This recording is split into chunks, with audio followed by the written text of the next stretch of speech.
Well, joining us now, national security analyst with the Clarion Project, Mauro. Hey, Ryan. Yeah, good. Thanks for coming in here today and talking to us on such short notice and a terrible attack we have here. I think one of the first things we want to get to, this area of England where this attack happened is no stranger to these jihadist beliefs, right? Right. Already we're hearing talk of, well, maybe this was a lone wolf, which really doesn't even exist. But especially in regards to this area, the British press, for example, researched the location, the home of a previous ISIS bomber from Manchester. And what they found is that within a 2.5-mile radius, there were 16 convicted or killed terrorists living within 2.5 miles of that guy's home. So you're looking at an actual social circle of jihadists in the Manchester area, and those are just the ones that we know about that were killed or were jailed.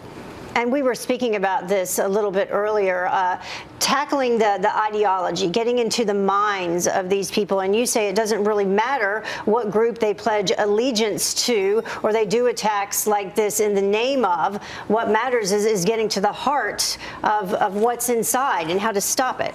Right. It's not enough to say that we're going to wipe out ISIS, Al-Qaeda, or individual terrorist groups. You have to talk about the fundamental Islamist ideology and what that entails in order to defeat them, because all of these groups are just a manifestation of that ideology. And I just saw that President Trump said that terrorists are losers, and I know he's going to be criticized for it.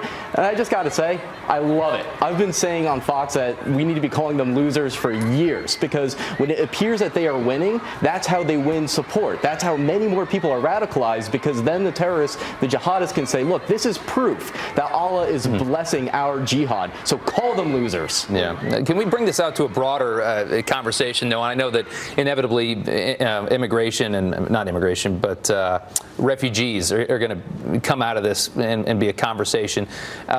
We just had Brexit happen. I think a big part of that was a lot of people living in England felt that, their borders weren't secure. We're bringing in all these refugees into Europe, and there was no real clear way to vet them. I guess the question that I have for you is this, and I kind of see both arguments here. I do think that, it is a convenient way, if you're a terrorist, to kind of hide amongst refugees and get into a country and do some damage. I see that. But I also do see that when you try to isolate a group of people, you might actually make more people move in that direction, move towards jihadism, because they feel like they're not wanted, they're not accepted in other places. When you tell refugees you can't come here, maybe that leads them down that path further.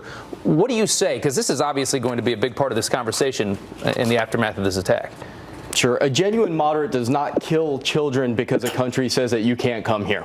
So I don't buy the argument that that's going to radicalize people. Studies of extremists in the UK have shown actually that those that are born overseas and move to the UK are less likely to be radical than those born there. So we're dealing with a very serious problem. But these are all different elements of going after the ideology. And President Trump's speech in Saudi Arabia had very powerful moments that I applauded, but it was more of a rallying call. It wasn't a plan of action. We need to talk about the infrastructure that sustains this ideology. It doesn't exist in a vacuum. There are governments that should be held responsible for financing and promoting this type of thinking, and we have to have a strategy, hold them accountable, and rip apart that infrastructure, or we're just going to continue talking about defensive measures like more and more security that doesn't really get us anywhere. Yeah, there are 5 threat levels. This particular area to the UK has been under the international terrorism threat level of severe. Talk a little bit more about the caliphate itself, because we've done reports on this in the past. As these extremists begin to lose their caliphate, the danger begins. More and more of these attacks will happen outside of that area. Is that what you see happening here? Yes, because within radical Islamic teaching, you're supposed to pursue a caliphate. And then once a caliphate is announced, if it's viewed with some legitimacy, you are supposed to follow it. And so that's why you get more and more waves of recruits to whoever declares a caliphate, whoever controls territory. That's why it's so important that we take territory away from ISIS. And I'm very happy about the progress we're having against ISIS. But keep in mind, Al-Qaeda is growing. I've seen estimates that they have up to 20,000 people and essentially an army in Syria alone.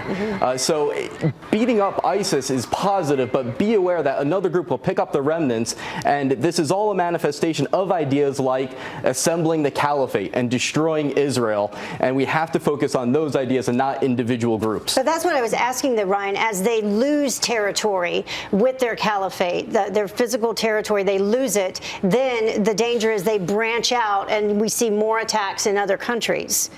That's a danger, but there's also a danger that a group like Al-Qaeda or a new one will pick up the pieces. There will be another group that's acting upon the same beliefs but says, I know where ISIS went wrong. I know where they lost Allah's blessing. And all they need is a little bit of success on the ground, seizing some territory and then some more for an interpretation to go out throughout the region that says, these are the guys that are being blessed and these are the ones that are going to pick up the mantle of creating a caliphate. Okay, well, Ryan, Mauro, thank you so much for coming on here very early this morning. Wish it was under better circumstances. Thanks, Ryan. Sure.